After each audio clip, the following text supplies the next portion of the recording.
देखिए, अब हम लोग चर्चा करेंगे बिहार विद्यालय परीक्षा समिति पटना द्वारा मैट्रिक परीक्षा में जो प्रश्न पूछे जाते हैं उसी से रिलेटेड में हम लोग चर्चा करेंगे।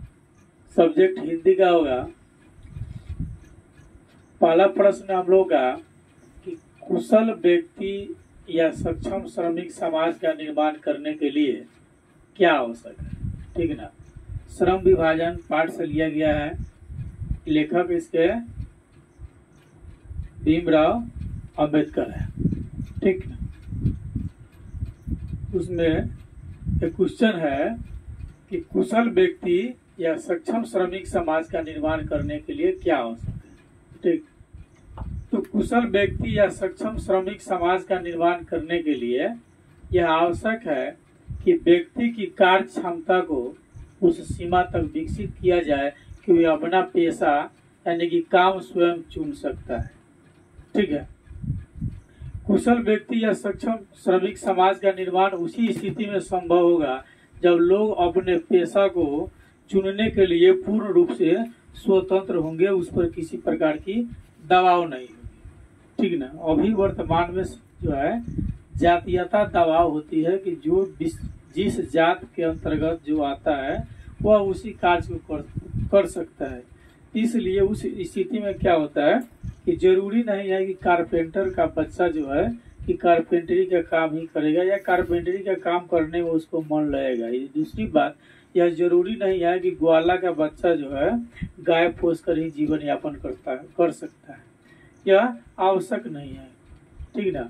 क्योंकि समाज में कुशल व्यक्ति या अच्छा श्रमिक तभी हो सकता है जब उसको इस बात की आज़ादी दी जाएगी कि वो अपनी इच्छा से किसी काम को कर सकता है।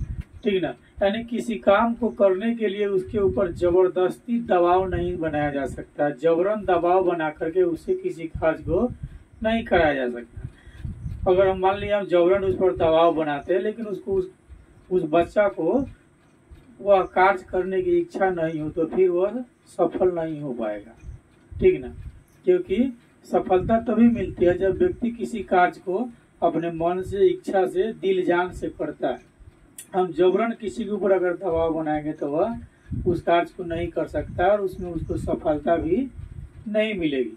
ठीक ना। इसलिए समाज में जो है कुशल व्यक्ति या सक्षम श्रमिक समाज का निर्माण करने के लिए क्या आवश्यक है, तो सबसे ज्यादा आवश्यक है कि व्यक्ति जो है कि अपने कार्य चुनने के लिए पूर्ण रूप से स्वतंत्र, वो अपनी इच्छा अनुसार काम चुन ले, तब वह जो है आगे बढ़ सकता है। ठीक ना। तो समाज का एक एक व्यक्ति जब आगे बढ़ेगा तो समाज जो है स्वतः आगे बढ़ जाएगा।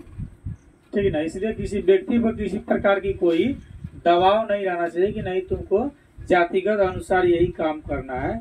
इस स्थिति में अगर हम दबाव देंगे तो व्यक्ति किसी का उस कार्य को हो सकता है कर भी सकता है या ना भी कर सकता है। विशेष दबाव में करने पर व्यक्ति सफल नहीं हो पाता है।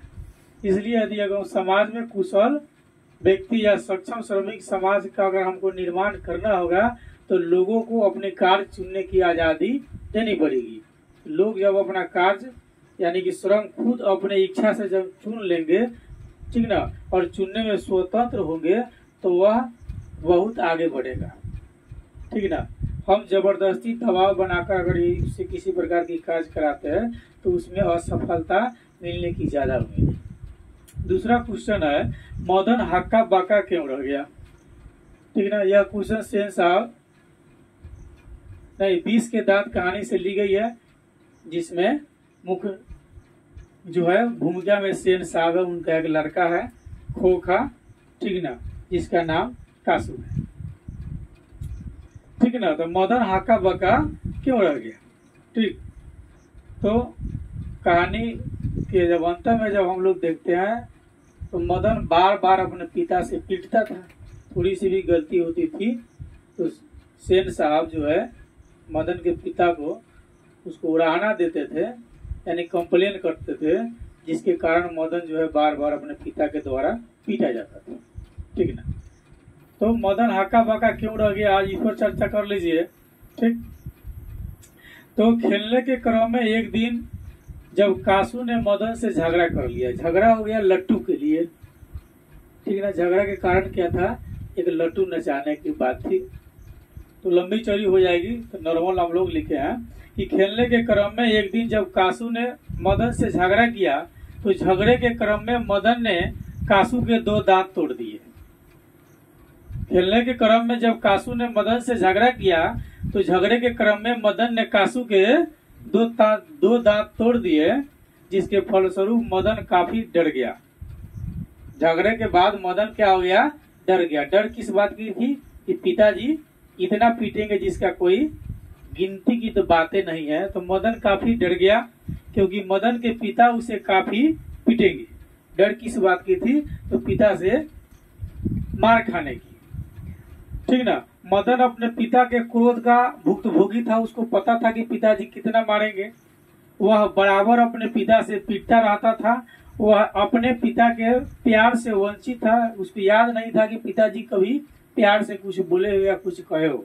इसलिए कह रहा है कि वह अपने पिता के प्यार से वंचित था। पर उस दिन जब मदन अपने पिता के सामने पड़ा, किस दिन? जिस दिन 20 के दांत जब तोड़ करके आया था। ठीक ना, कहानी के नाम उसी पे पड़ा। जिस दिन कासू का जो है 2 दांत तोड़ करके आया था, तो उस दिन जब मदन अपने पिता के सामने पड़ा तो पिता ने पीटने की जगह प्यार से लपक कर दोनों हाथों से मदन को उठा लिया। पिता की इस अप्रत्याशित व्यवहार को देख करके मदन हक्का बक्का रह गया। आज क्या हो गया? आज क्या हो गया? क्योंकि जो ही सामने पड़ा तो मदन एकदम देह टाइट करके खड़ा हो गया कि अब तो मार पड़ेगी और अब प्रत्याशित मार पड़ेगी। कितना पड़ेगा इसका गारंटी नहीं है। पहले एकदम फुल कंडीशन में खड़ा हो गया, सांस एकदम मजबूत करके। नहीं, और देखा अब मार पड़ने वाली है। लेकिन जब आंखें खोला तो देखा पिता अपने गोद में लिए चूम रहा है। इस स्थिति को देख करके मदन हक्का बक्का रह गया। ठीक है। कारण था कि उस दिन तक मदन के पिता को जो है नौकरी से सेन साहब निकाल दिए थे और उनके यहाँ जाना नहीं था। अगला क्वेश्चन हम लोगों का, धर्मों की दृष्टि में भारत का क्या महत्व है? ठीक ना। धर्म की दृष्टि में जितने भी धर्म हैं इस दुनिया में, उसकी दृष्टि में भारत का क्या महत्व है? ठीक ना। तो पूरे दुनिया में यानी कि विश्व में भारत ही वह देश है जहां धर्म का वास्तविक उद्भव हुआ है, यानी कि जन्म हुआ है। पूरी दुनिया में जितने भी देश है, ठीक ना, उन सभी देशों में भारत ही एक ऐसा देश है जहां धर्म का जो है जन्म हुआ है। सही मायने में अगर कहा जाए तो धर्म का उद्भव हुआ है, यानी कि जन्म हुआ है और स्वाभाविक विकास हुआ है। इसके अलावा कोई ऐसा देश नहीं है जहां पर धर्म का उदय हुआ। जैसे चाइना बौद्ध धर्म को मानता था। बौद्ध कहाँ के थे? बिहार के। बिहार कहाँ है? भारत में। तो दुनिया में जितने भी धर्म है, ठीक ना, उसका वास्तविक उद्भव कहाँ हुआ? भारत में। और स्वाभाविक विकास कहाँ हुआ? भारत में। यानी कि विश्व में भारत ही वह देश है जहाँ धर्म का वास्तविक उद्भव और स्वाभाविक विकास हुआ। यहाँ अनेक धर्मों के बीच जो है निर्द्वंद भाव मौजूद भी है। एक दूसरे के साथ जो लोग यहाँ जो है भारत में, सभी लोग एक दूसरे के साथ मिलकर के रहते हैं और एक धर्म के मानने वाले दूसरे धर्म के मानने वाले का इज्जत भी देता है। ऐसा नहीं कि एक धर्म मानने वाले दूसरे धर्म का विरोध करता है, ऐसी बात नहीं है। भारत जो है सभी धर्मों के मानने वाले लोगों को मान प्रतिष्ठा देता है, किसी का विरोध नहीं करता है। वह भारत ही देश है जो सबको गले लगा करके चलता है। यानी कि धर्मों के दृष्टि में भारत का क्या महत्व है? धर्मों की दृष्टि में भारत का महत्व नंबर 1 है। भारत ही वह देश है, पूरी दुनिया में भारत ही वह देश है जहाँ वास्तविक रूप से यानी कि सही मायने में धर्म का जन्म हुआ। सही मायने में धर्म का जन्म हुआ और विकास हुआ, यानी कि फला फूला आगे बढ़ा। ठीक है। यहाँ सभी धर्मों के बीच जो है मिलजुल कर रहने की सद्भावना रहती है, भाईचारा रहता है। भारत के मानने वाले, भारत में जो धर्म है उसके मानने वाले जो लोग हैं वह किसी विशेष धर्म का विरोध नहीं करते हैं। सब आपस में मिलजुल करके रहते हैं।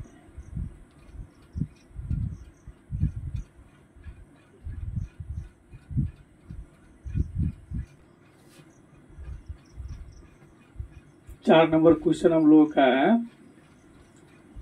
कि कवि वीरेंद्र डंगवाल किन अत्याचारियों का जिक्र करते हैं। ठीक ना, क्या है, कवि वीरेंद्र डंगवाल किन अत्याचारियों का जिक्र करते हैं। ठीक ना, लेकिन किसकी बात लोगों के सामने लाना चाहते हैं बार बार कह करके।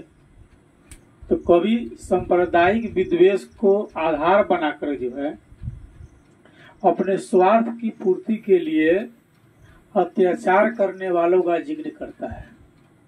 ठीक ना, अत्याचारी लोग जो है अपने स्वार्थ की पूर्ति के लिए बहुत सारे गलत काम को करते हैं, समाज को लूटते हैं।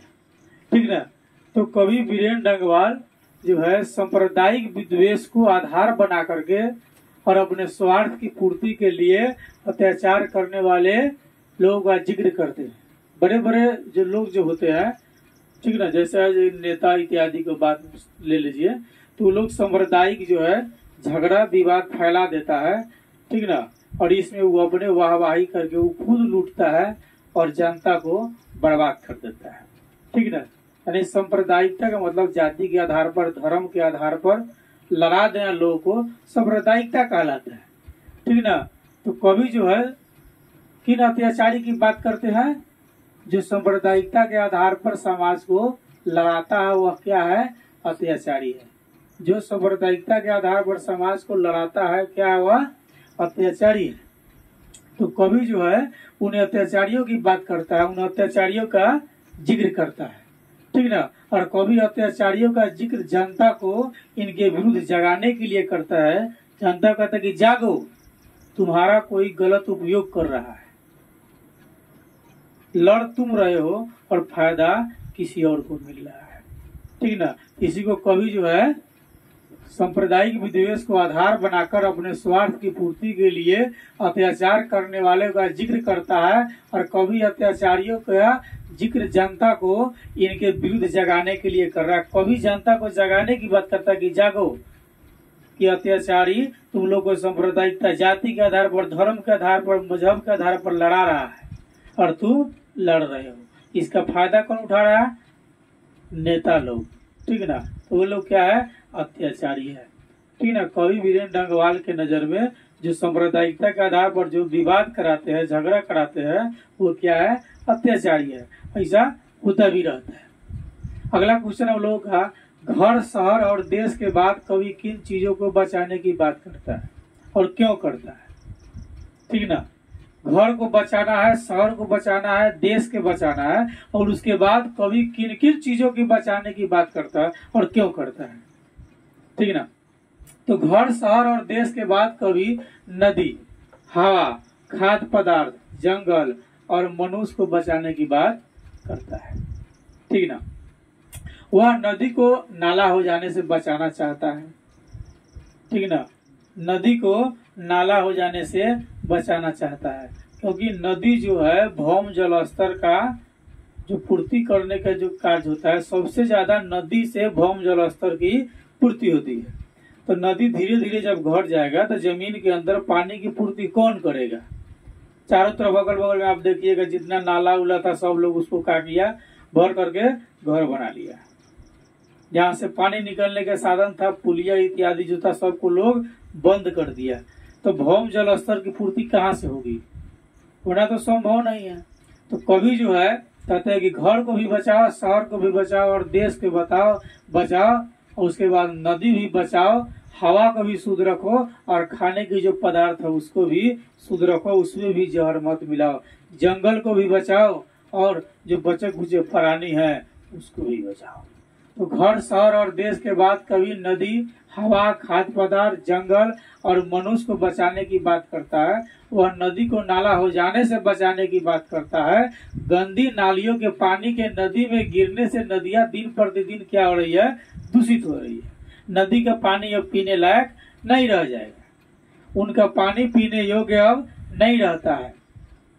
ठीक है, नदियां जल की स्रोत है, नदी ही भौम जल स्तर को बना करके रखती है। भूमि के अंदर जो पानी है कहाँ से जाता है? नदी से ही पूर्ति होती है। तो नदियां ही जल की स्रोत है और इस संसार में जल ही जीवन है। जल नहीं है तो जीवन नहीं है। जल के बगैर कोई प्राणी जिंदा नहीं रह सकता है, ठीक ना। अतः उन्हें दूषित होने से बचाने का अर्थ है कि अपने अस्तित्व की रक्षा करना, अपने अस्तित्व की रक्षा करना, खुद की रक्षा करना। आप सुरक्षित रहोगे तभी आपका आने वाला बाल बच्चा सुरक्षित रहेगा। आप ही सुरक्षित नहीं है तो आपका बाल बच्चा कहाँ से सुरक्षित रहेगा? क्या आप खुद सुरक्षित नहीं, आपके रहने के लिए अपने घर नहीं है, खाने के लिए अन्न नहीं है, तो क्या उम्मीद किया जाए कि आपका बाल बच्चा सुखाल रहेगा? भाई ऐसा संभव नहीं है कि आपके आने वाले अगली पीढ़ी जो है सुखाल रहेगी। आप ही नहीं है तो कहाँ से रहेगा? इसलिए अगर हम घर, शहर और देश की बात, अगर नदी, हवा, खाद्य पदार्थ, जंगल और अन्य प्राणियों की बचाने की बात करते हैं, यानी कि हम अपने अस्तित्व की रक्षा कर रहे हैं। और अगर बताना चाहते हैं तो अस्तित्व की रक्षा करना हम चाहते हैं। मेरे जाने के बाद मेरा अगला जनरेशन जो होगा वह सुरक्षित रह सकता है, ठीक ना। कभी हवा को धुआं होने से बचाने की बात करता है, ठीक ना। वायु में विभिन्न प्रकार के वाहन के चलने से प्रदूषण फैल रहा है। कई सारी कल कारखाना जो चल रहा है उसका जो धुआं निकल रहा है उससे वायु प्रदूषित हो रहा है। और प्रदूषित वायु से सांस लेने से कई सारी श्वसन संबंधी बीमारी हो रही है। नहीं, किसी का फेफड़ा गायब हो जा रहा है, किसी को टीबी पकड़ लिया ना, ट्यूबरकुलोसिस इत्यादि विभिन्न प्रकार की श्वसन संबंधी बीमारी जो हो रही है, किस कारण से हो रही है? वायु प्रदूषण के कारण हो रही है, ठीक है। तो कहा कि कभी हवा को धुआं होने से बचाने की बात करता है। हवा में कल कारखाने और वाहन के धुआं से जहरीली गैस भर गई है जिसको सभी प्राणी सांस ले रहे हैं और सभी बीमार दिन प्रतिदिन पड़ रहे हैं। तो लोग प्रदूषित जल का सेवन कर रहा है, प्रदूषित वायु में रह रहा है, खाद्य पदार्थ में जहर है, तो जिंदा कौन रहेगा? जहर खा रहे हैं, जहरीला चीज पी रहे हैं, जहरीला चीज सांस ले रहे हैं, ठीक ना, और फिर भी जीने की उम्मीद करते हैं। इससे बढ़कर मूर्खता की बात क्या होगी कि जहर खा करके और जिंदा रहने की उम्मीद कर रहे हैं? क्या इससे बड़ी मूर्खता के तो कोनो बात होवे नहीं करेगा। अगला क्वेश्चन है कि मनुष्य की छायाएं, ठीक ना, इसकी मनुष्य की छायाएं कहाँ और क्यों पड़ी हुई है? मनुष्य की छायाएं कहाँ और क्यों पड़ी हुई है? जापान में एक शहर है हिरोशिमा। जापान में एक शहर है हिरोशिमा। युद्ध के क्रम में उस पर परमाणु बम गिराया गया। तो मनुष्य की छायाएं कहाँ और क्यों पड़ी हुई है? तो मनुष्य की छायाएं हिरोशिमा शहर के झुलसे हुए पत्थरों और उजरी सड़कों पर पड़ी हुई है। कहाँ पड़ी हुई है?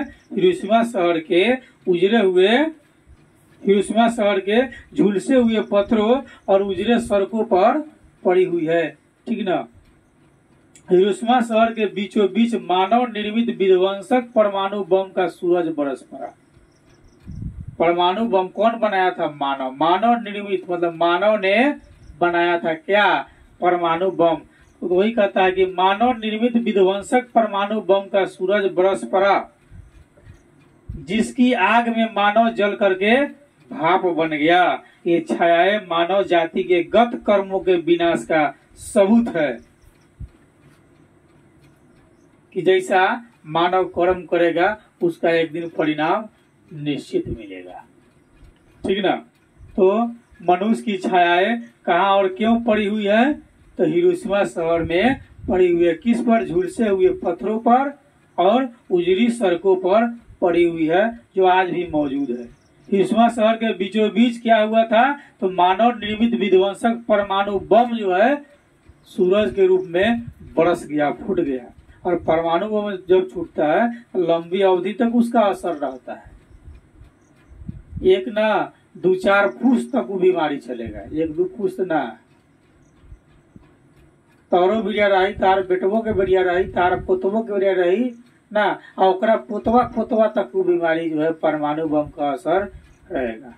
हिरोशिमा, जापान के हिरोशिमा शहर में जो बम जो बरसा, ठीक ना, तो वह कहता है कि बम का सूरज जब बरसा तो पूरी तरह झुलस गया, जिसकी वर्तमान में भी अगर जा करके देखा जाए तो उसकी कुछ जो है अवशिष्ट देखने को मिल जाता है।